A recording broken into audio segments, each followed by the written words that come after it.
Ko'pchilik yashirincha so'raydi, ammo aytishga uyaladi. Jinsiy zonalarni qorayishi.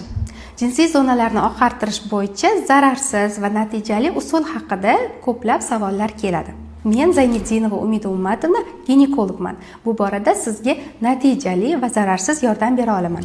Jinsiy zonalarni qorayishi homiladorlik davri bilan ko'p holda bog'liq bo'ladi.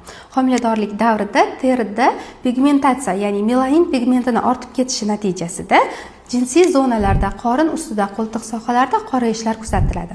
Va bu qorayishlar, ya'ni melanin pigmenti teri ichida bo'lganligi sababli teri ustidan suriladigan kremlarni oqartirishga foydasi bo'lmaydi.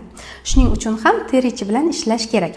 Turmushga chiqmagan qizlarimizda esa buqoq gormonlari nofaol ishlashi va qon aylanishini buzilishi natijasida terida pigmentatsiya jarayoni ortib ketadi.